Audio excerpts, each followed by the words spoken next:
히브리서 10장 1절부터 18절까지 낭독하겠습니다.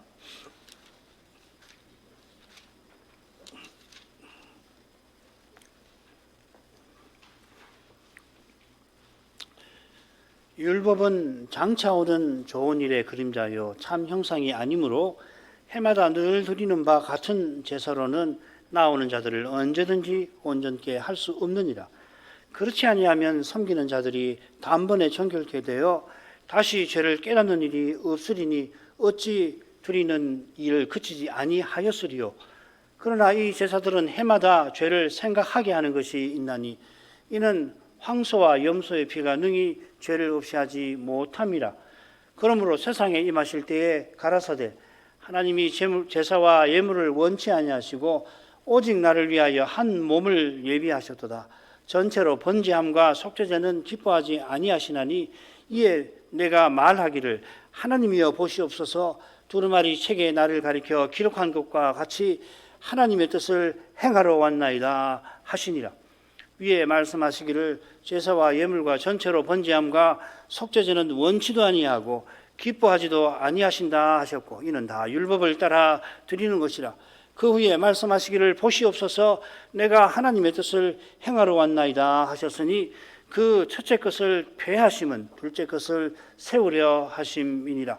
이 뜻을 좇아 예수 그리스도의 몸을 단번에 들이심으로 말미암아 우리가 거룩함을 얻었노라.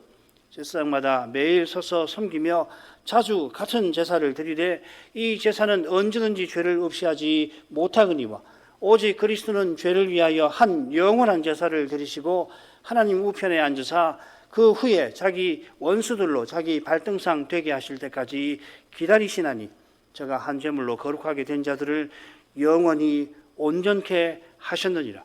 또한 성신이 우리에게 증거하시되 주께서 가라사대 그날 후로는 저희와 세울 언약이 이것이라 하시고 내 법을 저희 마음에 두고 저희 생각에 기록하리라 하신 후에 또 저희 죄와 저희 불법을 내가 다시 기억지 아니하리라 하셨으니 이것을 사하셨은즉 다시 죄를 위하여 제사 드릴 것이 없느니라.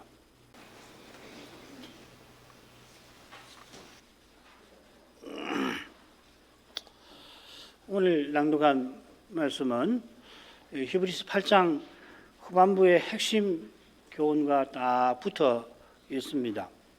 여기 오늘 읽을 말씀 한가운데 보면 옛 언약의 폐지와 새 언약의 수립이 나오죠. 끝에는 새 언약이 옛 언약보다 뛰어난 사실이 나오는데 히브리서 8장 후반부에 인용된 예레미야서가 핵심적인 내용이 그대로 실려 있습니다. 이런 핵심 내용을 신약 선자는 8장에서 한 것을 그대로 반복하지 않고 이 위대한 일이 대지상의 오심과 봉사를 통해서 이루어졌고 이루어지는 그 점을 대지상께 초점을 두고서 그 점을 강조합니다. 8장 후반부는 그렇지 않았지요. 그리고 이것이 본문의 줄거리를 이룰 겁니다. 1절부터 4절까지는 옛 언약의 연약함입니다. 율법을 좇은 제사는 죄를 없이 하지 못하고 죄를 생각하게 하는 것이다 하는 거고요.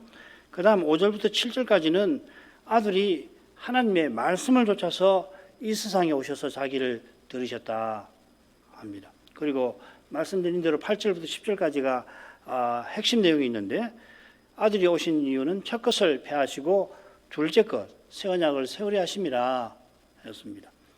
11절부터 14절까지는 그리스도가 오셔서 영원한 제사를 드리시고 이제 하나님의 약속을 기다리고 계신다. 그리고 15절부터 18절까지는 이 말씀드린 대로 예레미야서를 인용하면서 새 언약의 뛰어남을 증거하고 있습니다. 자, 이렇게 보면 두 번째와 네 번째 부분에서 영원한 대지상께서 어떤 분이신가 그 점을 잘 드러내었죠. 그분은 말씀을 좇아 세상에 오셨고 이제도 말씀을 좇아 기다리십니다. 그분의 영이신 성신도 똑같이 말씀을 들어서 우리가 이제 하나님을 영원히 가까이 하게 된 그것을 성신께서 지금 증거하고 계신다 했습니다. 사도가 서신받는 교회에게 오늘날 우리에게 무엇을 이 단락에서 힘주어 교훈하는지 능히 짐작할 수가 있겠습니다. 그리스도처럼, 말씀을 좇은 그리스도처럼 그렇게 살라는 겁니다. 자, 처음 부분 가지요. 율법은 장차오는 좋은 일의 그림자요 참 형상이 아니므로 해마다 늘 드리는 바 같은 제사로는 나아오는 자들을 언제든지 온전케 할 수 없느니라. 그렇지 아니하면 섬기는 자들이 단번에 정결케 되어 다시 죄를 깨닫게 하는 일이 없으리니 어찌 드리는 일을 그치지 아니하였으리요. 그러나 이 제사들은 해마다 죄를 생각하게 하는 것이 있나니 이는 황소와 염소의 피가 능히 죄를 없이 하지 못함이라. 2절을 중심으로 앞뒤로 같은 내용이 나옵니다. 율법을 좇은 제사의 의미와 연약함이 앞뒤로 나오죠, 그죠? 이건 뭐 우리가 다 살핀 것인데요. 2절은 반문하는 형식으로 그리스도의 제사를 암시하고 있습니다.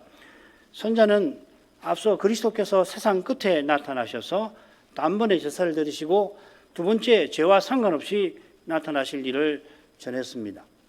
그 일에 관하여 히브리서 10장에서도 계속 교훈하려고 하는 겁니다. 10장 1절이 이유인즉슨 뭐 이렇게 시작됩니다. 여기 장차오는 일은 히브리서 9장 11절에 장래 좋은 일의 대지상하고 비슷하지요. 우리가 이미 살핀 대로 9장 11절에서는 이미 온 좋은 일이라고 되어 있고 여기서는 장차 올 좋은 일입니다. 하나님 나라는 이미 왔고 장차 올 것입니다. 그러니까 좋은 일은 단연 하나님 나라죠. 그래 신학자들이 이 하나님 나라를 최고 선이라 부르곤 했는데 예수님의 말씀 때문에 그렇습니다. 먼저 하나님의 나라를 구하라. 하나님이 온갖 선한 것을 주시는 목적이 하나님 나라에 있다 하셔서 그렇습니다. 이런 점에서 율법이 장차 오는 좋은 일의 그림자를 지녔다 한 표현을 살필 만할 겁니다. 한글 개역은 그냥 율법이 그림자라 새겼죠. 장차 오는 좋은 일이 장차 나타날 하나님 나라라 한다면은 율법이 그 그림자요 참 형상이 아니라고 한다면은 조금 어색합니다.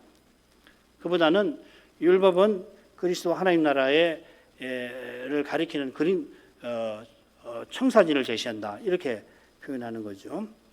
가령 레위기 한가운데 제사장 나라와 거룩한 백성의 사명을 이룰 수 있도록 실행법전이 길게 나옵니다. 11장부터 22장까지인데 이 법들은 그리스도께서 전부이시고 그 전반에 계시는 그런 사회, 장차올 아름다운 나라를 가리키고 있습니다. 이 나라는 그리스도처럼 하나님을 사랑하고 이웃을 사랑하는 일이 가득할 것인데 하나님이 그리스도를 통해서 먼저 사랑의 영광을 충만히 비추십니다. 장차는 죄와 죽음이 먼지만큼도 없을 테이니 율법이 그야말로 청사진으로서 소망스러운 미래에 대한 설계 아닙니까? 청사진으로서 가리키는 저 나라는 실로 아름다운 나라입니다. 율법에서 이 나라를 보지 못하면은 철장 같은 차갑고 좁은 사회를 드러내고야 맙니다. 바리새인이 그런 사회를 이루다가 메시아를 하나님 나라를 세우러 오신 메시아를 미워하고 죽였던 것입니다. 세례요한은 아사셀 염소의 규정에서 세상 죄를 지고 오는 하나님의 어린 양이신 메시아를 보았습니다. 그분이 장차 오는 좋은 일을 이 순간에도 이루고 계십니다. 그 증거가 어디 있느냐? 온전케 함이라는 표현에 담겨 있습니다. 이 온전케 함은 무엇보다 예배를, 참된 예배를 가리키죠. 참 형상이라고 했는데 바로 그 형상인데 신약 예배를 가리킵니다. 형상이 그림자와 대비가 되어 있는 거죠. 그림자는 장차 오는 일, 하늘 예배가 지상이라고 하는 물에 비춰서 생긴 모습 같은 겁니다. 연못에 달 그림자가 비치는 걸 생각해 보세요. 그 달 그림자가 아무리 아름다워도 하늘에 떠 있는 달에는 미치지 못할 것입니다. 반면에 형상이라고 하는 것은 지상에서 이루어지고 있는, 지상에서 우리가 참여하는 하늘 예배다 이렇게 설명할 수가 있겠습니다. 신약교회가 믿음으로 즉 내주하시는 성신으로 말미암아 하나님과 그리스도를 모시게 된 것과 붙어 있는 거죠. 그래서 하늘 예배를 우리가 드릴 수가 있는 거예요. 하나님이 교회에 그리스도를 통해서 함께 해주시니까 신약 교회는 그 하나님께 나아가면 얻었단 말이죠. 그게 의롭다 하심입니다. 그런 내용을 성경을 인용했는데 한번 돌아가셔서 읽어보십시오. 제가 요한문헌을 주로 언급을 했을 겁니다. 이번 학기에 요한문헌을 가르치고 있어서 요한복음에서만 해도 이렇게 나와요. 사도 바울서신이나 베드로 전후서도 말할 것 없고요. 자, 이것이 하나님 나라가 왔다는 말씀들이나 그리스도 안에서 그리스도와 함께 하늘에 안심받았다 하는 말씀과 붙어 있는 거고, 우리는 이런 말씀을 오랫동안 배워왔습니다. 히브리서는 예배의 관점에서 동일한 교훈을 전하고 있습니다. 얼마나 이게 놀라운 일인지 주일 예배에서 우리가 매번 맛보아야 할 것입니다. 그것이 바로 삼위의 영광을 뵙는 것입니다. 바로 이런 교훈이 해마다 늘 드리는 바 같은 제사로 나아오는 자들을 언제든지 온전케 할 수 없느니라, 이 표현의 암시가 되어 있습니다. 같은 제사라고 했는데 자주 드리는 것을 가리킬 겁니다. 해마다 똑같은 제사를 드리는데 대표적으로 대속죄일에 속죄제겠죠. 이 속죄제가 매년 성막 제사를 드릴 수 있게 하는 겁니다. 매년 성막 제사는 드리지만은 짐승의 피가 언약 백성을 온전케 할 수는 없습니다. 온전케 한다는 것은 인생의 죄를 사함을 받아서 하나님께 참으로 가까이 다가간다는 것을 가리킵니다. 참된 교회에 하나님과 그리스도께서 계셔서 자기 백성을 만나주시는 것입니다. 한 가지 흥미로운 표현만 살피고 2절로 가십시다. 해마다 늘 이렇게 새긴 표현인데 세 개의 낱말로 되어 있는 것을 늘이라고 표현했습니다. 자, 이 표현이 히브리서에 4번 나오는데 한 번은 멜기세덱에게 영원한 항상 제사장으로 있다, 항상이라고 했고요. 나머지는 오늘 본문에 나옵니다. 두 번은 그리스도의 제사에 쓰이는데 이 제사가 영원한 제사고 이 제사로 신약 신자를 영원히 온전케 하셨다 했습니다. 이런 용례에 비추면은 늘이라고 하는 표현을 구약 제사에 붙여 읽기보다는 온전케 한다, 여기 붙여 읽으면 좋을 것 같은데, 그래서 영어 번역에 보면 그렇게 번역한 데가 그런 번역들이 있긴 있을 겁니다만은 문법상으로는 좀 무리가 있습니다.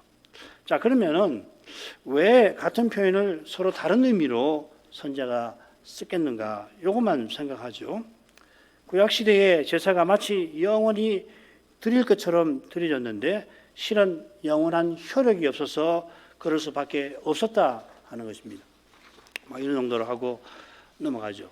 그렇지 아니하면, 즉 구약 제사가 만일 온전케 할 수 있는 것이었더라면은 어찌 드리는 일을 거치지 아니하였으리요. 자, 이게 골자입니다. 제사를 계속 반복해서 드리는 그것이 제사의 연약함을, 한계를 보여준다는 겁니다. 제사 드리는 일이 그치는 이유가 가운데 나오죠. 섬기는 자들이 단번에 성결케 되어서 다시 죄를 깨닫는 일이 없으리니, 만일에 짐승의 피가 섬기는 자들을 정결케 했다고 한다면은 제사를 해마다 드릴 필요가, 이유가 없는 겁니다. 단번에 정결케 한다 한 것처럼 죄를 단번에 사함을 받게 한다는 뜻입니다. 짐승의 피가 단번에 죄를 없이 하지 못할 뿐만 아니라 영원히 희생 제사를, 짐승으로 제사를 드리더라도 결과는 마찬가지인 겁니다. 달리 표현하면은 우리가 매주일 예배드리는 근거는 오직 주님께서 단번에 온전한 제사를 영원한 효력이 나도록 드리신 데 있습니다. 만일 사람이 행한 선행이 근거란다면은 그 근거에 지극히 작은 부분이라고 할지라도 아무도 하나님 앞에 서지 못하게 될 것입니다. 장차도 지금도 오직 그리스도만 하나님께 나가는 그 길입니다. 이 고백 없이는 주일 예배를 제대로 드리지 못하지요. 지난 주간에 믿음의 길을 걸었다면 걷게 해주신 은혜에 감사하며 나올 것이고, 연약해서 제대로 걷지 못했으면 회개하며 은혜를 구하며 나올 겁니다. 실은 감사하며 회개하는 것이고, 감사하게 되면은 그 받은 은혜에 부정한 것이 드러나는 것이거든요. 그 회개하는 마음이 생겨요. 또 회개하며 감사하면서, 회개할 때 참으로 하나님이 죄를 용서해 주시는구나 깨닫고 감사의 이르러서 하나님께로 나아가는 것입니다. 회개와 감사가 십자가로 말미암는 것입니다. 단번에 정결케 하신 사람은 다시 죄를 깨닫는 일이 없다 하였습니다. 이 표현을 이해하자면은 하나님이 저희 죄와 불법을 다시 내가 기억지 아니하리라 하신 말씀에 붙여 살필 필요가 있습니다. 사람은 기억력이 떨어져서 종종 잊곤 합니다만은 하나님은 사람의 인식 능력을 초월하시지요.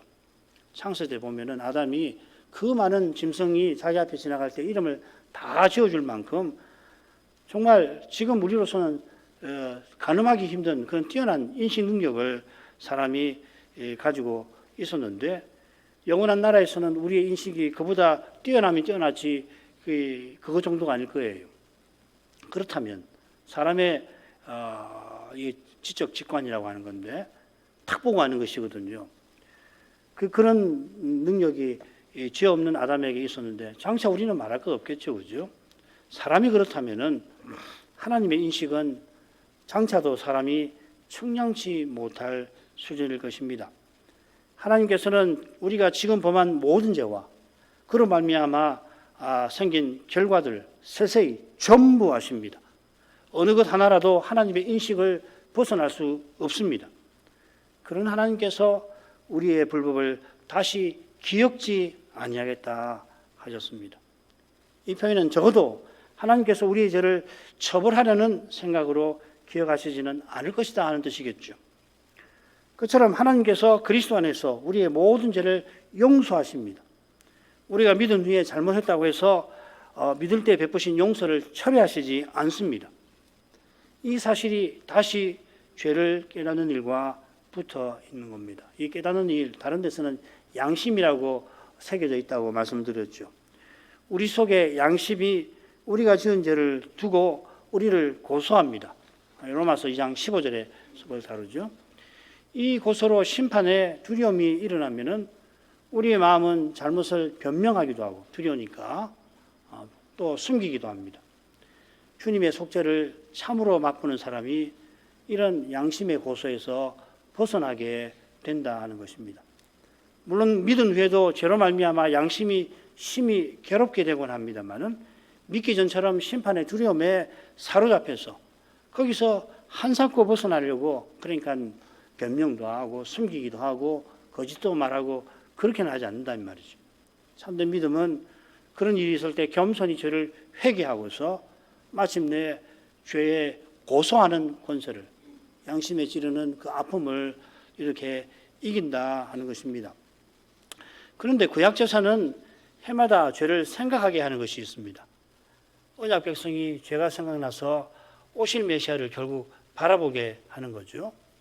이는 황소와 염소의 피가 능히 죄를 없이 하지 못함이라. 해마다 숫염소, 송아지의 피로 성막을 정결하게는 합니다마는 죄를 없이 하지는 못하는 거예요. 너무도 분명하죠, 그죠? 아무리 강조해도 지나침이 없는데 이렇게 말씀드리면 금방 당연히 그렇지 어떻게 황소의 피로 내 죄를 사한단 말인가? 그런데 구약을 읽으면은 제사로 죄사함을 받는 모양이지 이렇게 이제 생각을 하시는 거 아니에요. 이 그림자 같은 겁니다. 지상 성막을 짐승의 피로 깨끗하게 해서 그 지상 성막에 다시금 제사 드릴 수 있게 하는 조건으로 회복해 주신다는 이야기죠, 그죠? 그렇게 해서 어떻게 되는가? 그걸 보고서 내 죄를 깨닫고서 오실 메시아를 생각하는 거 아니에요. 하게 하시는 거죠. 구약제사가 죄를 생각하게 하는 목적이 여기 있는 겁니다. 이게 바로 구약제사의 의미, 가치라고 할 수 있습니다. 오실 메시아를 바라보는 이는 하나님이 그를 의롭다 하시고 그의 죄를 기억지 아니하실 것입니다. 두 번째로 가죠. 5절부터 7절. 그러므로 세상에 임하실 때에 가라사대 하나님이 제사와 예물을 원치 아니하시고 오직 나를 위하여 한 몸을 예비하셨도다. 전체로 번제함과 속죄제는 기뻐하지 아니하시나니 이에 내가 말하기를 하나님이여 보시옵소서 두루마리 책에 나를 가리켜 기록한 것과 같이 하나님의 뜻을 행하러 왔나이다. 그러므로 그분이 마침내 세상에 임하셨습니다. 그러므로라는 말은 구약 제사가 연약한 사실이고 구약 제사에 담긴 의미를 가리키겠죠. 구약 제사가 죄를 없이 하지 못하고 죄를 생각하게 하는 것이라 구약 제사가 가리키는 메시아께서 마침내 세상에 오셔서 죄를 없이 하려 하셨다는 겁니다. 이런 점에서 메시아는 오시는 이라 불리죠. 그죠? 주님께서도 내가 왔다 하셨습니다. 여호와께서 장차 보내겠다 하시던 그분이 마침내 세상에 오셨는데 오신 그분이 나는 선한 목자라 하시며 자기가 여호와이심을 밝히기도 하셨습니다. 하나님께서 보내시겠다 약속하신 분답게 약속대로 오실 그때에 하나님의 말씀으로 말씀하신다 하였습니다. 이것은 보냄 받은 성자께서 보내신 성부와 함께 영원전에 영광을 함께 가지신 사실과 딱 붙어 있는 사실이에요. 삼위일체의 관계와 사귐을 들여다볼 수 있게 하는 말씀입니다. 성부께서 성자를 그리스도로 세워서 장차 세상에 보내겠다 이 뜻을 드러내실 때에 성자는 그 뜻에 전적으로 순종을 표시하셨습니다. 우리는 시간에 매여 있어서 영원 전에 영광을 함께 가지셨다. 이렇게 이 세상에서는 이렇게 표현을 하는 것이지 영원한 가운데에서 성부와 성자는 성신 안에서 영원히 이런 관계를 맺고 계시는 것입니다. 성부께서 자기 뜻을 아들에게 숨기지 않고 다 알리십니다. 이 세상의 위대한 왕이 자기 아들에게 가장 친한 측근에게 이렇게 대하는 것이 쉽지 않다는 것을 잘 아실 겁니다. 참된 신뢰는 자기 마음을 남에게 주는 것이고 결국 자기를 맡기는 것입니다. 알렉산더 대제가 한 번은 이 태의가 의죠, 그죠? 황제니까 태의가 자기를 독살을 하려 한다는 말을 듣고서도 이 태의가 주는 물을 기꺼이 마셨는데 신뢰는 이런 거죠. 그렇게 신뢰한 태의지만 황제 알렉산더가 자기의 모든 뜻을 그에게 다 알리지를 못했을 겁니다. 자기 이 태의보다도 훨씬 가까운 어려서부터 같이 자란 그 장군들에게도 어떤 뜻은 알리지 않잖아요. 그러니 나중에 장군들이 알고는 뭐 눈이 휘둥그레져 가지고 반역을 일으킬 마음을 품게 되고 그렇지 않았습니까? 성부께서 성자에게 모든 것을 알리시는 것은 자기 전부를 아들에게 주시고 아들에게 맡기시는 겁니다. 아들에게 자기 전부를 거시는 겁니다. 아들의 아버지로만 계시려 하십니다. 이런 아버지께 아들은 자기를 아끼지 않고 완전히 순종하십니다. 이런 사랑에서 겟세마네의 기도가 나온 것입니다. 이것이야말로 참된 관계이고 참된 사귐입니다. 주님께서 세상에 오실 때에 하나님의 말씀을 아버지의 뜻을 받으셨습니다. 결국 우리도 이렇게 살라고 그렇게 하시는 거죠. 이게 우리의 구원의 핵심 아닙니까? 예배에서 우리가 삼위의 영광을 뵙는다는 것은 이런 세계에 접촉하는 거거든. 관계는 있는 것이구나. 사귐은 있는 것이구나. 우리가 날이면 날마다 죄로 얼룩진 이 세상에서 보는 관계들 그리고 그런 사귐들을 보고서는 그건 관계도 아니고 사귐도 아니구나. 이걸 예배에서 뵙는 거라고. 관계는 있는 것이구나. 이것을 관계라고 하는 거구나. 이런 세계가 온다. 또 이런 세계가 믿음으로 지금 이곳에서 세워질 수가 있다. 물론 부분적이지만 교회를 중심해서 가정으로 심지어는 직장에서도 그게 이제 소망의 요소 아니에요. 믿음의 요소고 소망의 요소인 거거든요. 그러니까 신자는 냉소주의가 되는 거 아니에요. 아무리 이 눈앞의 현실은 말씀과 어긋나 보여서 그런 거 절대로 일어나지 않을 것 같아도 그래도 그렇지 않다. 이게 믿음인 거라고. 별 수 없지 않은가 믿음이 다 그렇고 그렇지 그런 것이 어딨나. 그렇게 말할 수밖에 없게 현실이 그렇게 착잡할지라도 믿음은 그런 거 아니에요. 그러나 그럴지라도 우리는 그리스도와 같아진다. 그리고 그 그리스도를 믿는 그 믿음으로 말미암아 지금 이곳에서 하나님 나라를 우리는 맛볼 수가 있다. 부분적이지만은 그것은 너무도 중요한 거다. 한순간이라도 그런 하나님 나라를 드러내고 살아갈 수 있기를 구하고 소망하고 힘써야 하는 것이에요. 그게 아니면 뭐 믿음이 무슨 의미가 있어요? 상식하고 도덕하고 무슨 차이가 나냔 말이에요. 아무리 그래도 우리가 사는 세상은 점점 이런 믿음에 의해서 비판적이잖아요. 그게 뭐냐, 뭐 초월 그런 것이 어딨냐. 인간이 신이 되는 세상인데 뭔 소리냐. 그럴지라도 우리는 하나님 말씀에 귀 기울이고 하나님 말씀으로 사는 거예요. 지금 그렇게 살라고 지금 주님이 오셨다는 것을 이렇게 이 선자가 교훈하는 겁니다. 이 줄거리를 한번 보세요. 선자가 뭘 강조하는가? 오직 성경이 뭘 의미하는가? 그걸 여기서 보는 거잖아요. 자, 십자가에서 시편으로 말씀하시던 주님께서 세상에 오신데도 그리하셨습니다.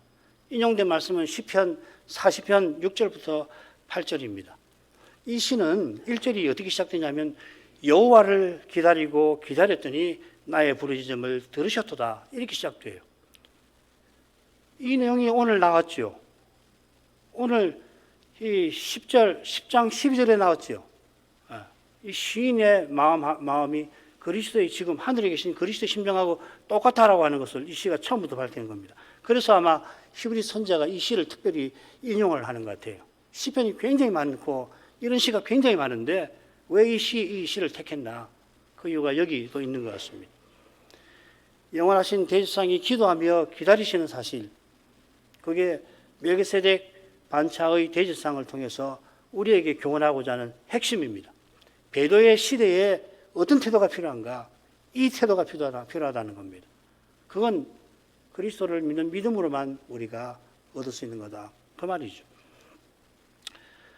시인이 전에 여호와를 간절히 기다리며 기도하여 응답받은 일을 아뢰면서 지금 원수들에게 건져주실 것을 간절히 기도하는 시입니다. 그 가운데 이게 처음과 마지막의 주제인데요. 그 가운데 시인의 고백이 있고 그 고백 중에 일부가 인용되어 있습니다.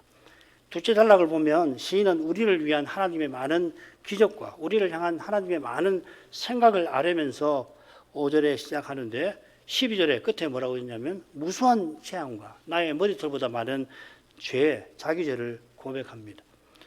하나님의 많은 사랑과 은혜에 비추어서 자기의 많은 죄와 그런 말미암은 재앙은 차마 하나님 앞에 시인들어 고개를 들지 못하게 합니다.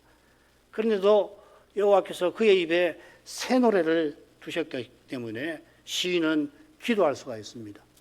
시편에서 또 이사야서에서 새 노래, 계시록에도 나오는데 새 노래라고 하면은 이게 뭐냐면 메시아와 하나님 나라에 관한 시라 이렇게 이해하시면 됩니다.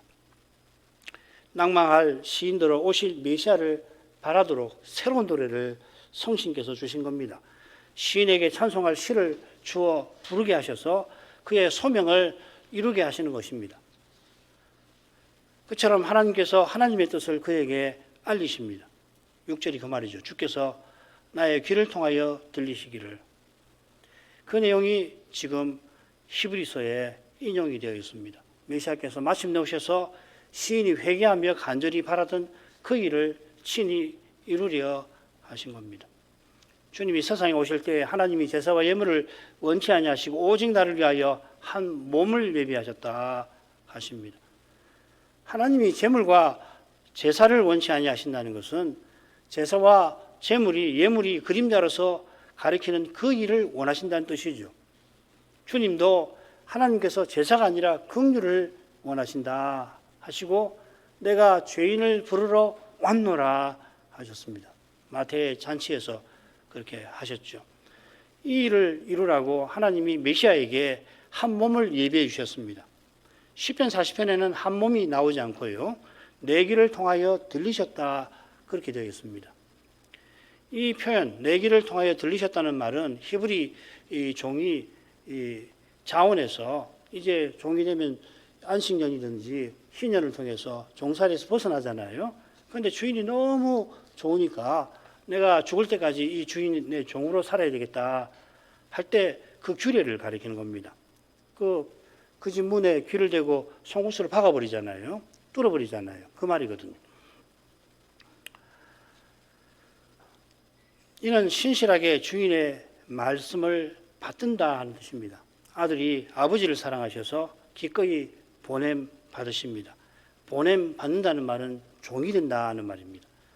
성자께서 기꺼이 종이 되려 하시니 아버지께서 종노릇 잘하라고 한 몸을 예비해 주신 것입니다. 이어 전체로 번제함과 속죄제는 기뻐하지 아니하신다 덧붙였습니다. 제사와 예물을 원치 아니하신다. 그 짝을 이루는 거죠. 제사와 예물로 전체로 번제함과 속죄제를 특별히 언급하는 겁니다. 전체로 번제하면 그냥 번제입니다. 전부 드린다고 해서 전체로 번제함, 이 번제입니다. 번제와 속죄제는 대속죄일에 드리는 두 제사이지요. 대속죄일에 여호와께서 기뻐하시는 것은 메시아를 믿는 바라는 믿음인 것입니다. 하나님께서 기뻐하시는 것이 무엇인지 잘 아시는 그리스도께서 하나님께 아뢰십니다. 내가 하나님의 뜻을 행하러 왔나이다. 사무엘이 사울에게 바로 이 점을 책망했지요. 사무엘상 15장 22절 여호와께서 번제와 다른 제사를, 이 화목제 같은데 그 목소리 순종하는 것을 좋아하심같이 좋아하시겠나이까. 순종이 제사보다 낫고 듣는 것이 수양의 기름보다 나으니라. 사울이 좋은 짐승은 멸하지 않고 옆에 남겨놓고는 제사 드리려고 남겨놨습니다. 변명을 하였습니다. 제사 드리라고 하신 것은 하나님을 가까이 하라 하신 것입니다. 심지어 성자께서 성부를 가까이 하시는 것처럼 그렇게 인생이 하나님을 모시도록 한 겁니다.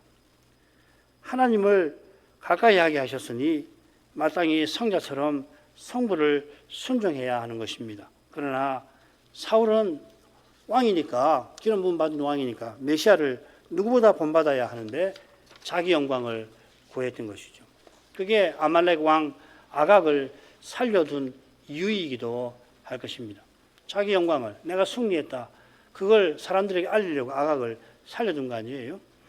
그리스도는 보내신 아버지의 뜻을 이루어서 아버지를 영화롭게 하십니다. 주님께서 아버지의 뜻을 행하려 하시는데 두루마리 책의 날을 가리켜 기록한 대로 하십니다. 요점을 말씀드리겠습니다.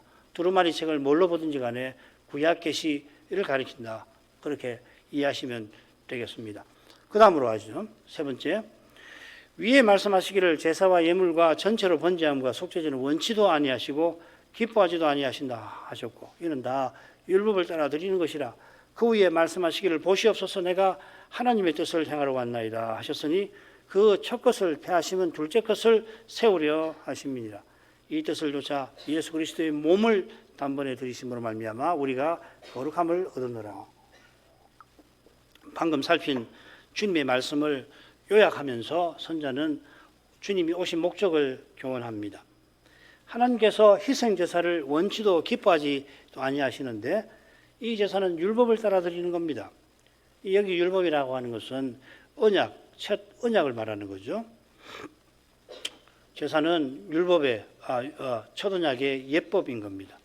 이 첫 언약의 예법을 하나님이 기뻐하지 않으시니까 하나님이 기뻐하시는 그 뜻을 그리스도가 오셔서 이루려 합니다. 그 뜻이 뭐냐면은 둘째 언약을 세우는 거죠. 10절 처음에도 이 내용을 가리켜서 이 뜻이라 했습니다. 하나님이 첫 언약 세우실 때부터 둘째 언약을 원하셨습니다. 기뻐하셨습니다. 둘째 언약, 곧 그리스도를 통해서 인생을 영원히 구원하는 이것이 하나님이 영원한 가운데에서 기뻐하신 것입니다. 로마서 8장 28절부터 30절, 특별히 29절이 그 말씀이죠. 또 아버지와 아들이 영원한 가운데서 이를 함께 정하셨다. 요한복음 17장 5절에서는 창세전에 아버지와 내가 함께 가진 영광이라고 표현을 했습니다. 창세전에 하나님이 그리스도 안에서 우리를 선택하셨습니다.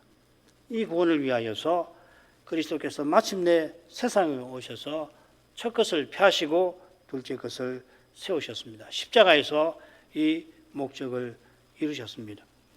주님을 십자가에 매단 일로 바리새인은 첫 언약을 파기해버렸습니다마는 그 언약을 주님이 오히려 이루어서 첫 언약 때 범한 죄를 사하여서 새 언약을 세우신 것입니다. 이 뜻을 조차 우리가 거룩함을 얻었습니다. 이 표현이 본론의 첫 대목에 나왔죠. 거룩하게 하시는 이와 거룩하게 함을 입은 우리가 다 하나에서 난지라. 거룩하게 하시는 분은 우리의 구원의 주이신 그리스도입니다. 거룩하게 하신다는 것은 우리를 하나님 가까이, 하나님 그 영광으로 이끄신다 하는 이야기입니다. 거룩함을 얻었다, 우리가 거룩하게 한다는 건 하나님을 가까이 한다, 하나님을 향한다 하는 뜻입니다. 자, 이 주제는 11절부터 14절에 또 나올 겁니다. 14절에 특별히 나옵니다. 우리가 예수 그리스도의 몸을 단번에 들이심으로 말미암아 거룩함을 얻었다 하였습니다. 7장 27절에서는 단번에 자기를 들이셨다 했는데 여기서는 그리스도의 몸을 드렸다 하셨습니다. 이건 뭐 세상에 들어오실 때 주님이 하신 말씀, 하나님께서 한 몸을 나를 위해서 예비하셨다. 그것과 붙어 있겠죠. 메시아는 우리와 달리 동정녀의 몸에서 나셨습니다. 죄 있는 육신 우리와 하나 되셨지만 죄 있는 육신으로 오신 것 아닙니다. 그처럼 주님은 고난으로 말미암아 순종을 배우셔서 흠없는 제물, 온전한 제물이 되셨습니다. 이것이 몸을 들이셨다 하는 뜻일 겁니다. 자, 다음 시간에 좀 더 살피도록 하겠습니다. 기도하겠습니다. 거룩하신 아버지, 그리스도께서 세상에 오셔서 새 언약 세우실 때에 성자께서 어떻게 아버지께 순종하셨는지를 살펴보게 하십니다. 성자께서 친히 하신 옛적의 말씀을 그리스도로서 말씀하시며 세상에 임하셨습니다. 옛적의 말씀이 구약시대 백성을 위한 것임을 바로 여기서 더욱 깨닫습니다. 하나님께서 말씀하신 대로 이루시고 또 이루실 것입니다. 그처럼 오직 말씀의 거룩한 빛 가운데에서만 주님의 교회가 가야 할 길을 알고 신자들이 할 일을 받들게 될 것입니다. 지금 하늘에 계신 대제사장께서는 아버지의 그 약속을 기다리고 계십니다. 아버지께서 친히 자기 원수를 자기 발등상 되게 하겠다 약속하셨으므로 그리스도는 겸손히 아버지를 기다리십니다. 이 기다리시는, 간구하시며 기다리시는 그리스도 안에서 우리 인생도 하나님 뜻을 알고 받들 수가 있습니다. 이렇게 하여서 말씀은 신비하게 이루어져 갈 것입니다. 이 신비를 믿음으로 늘 깨달아갈 수 있게 복 내려 주시옵소서. 예수님의 이름으로 기도합니다. 아멘.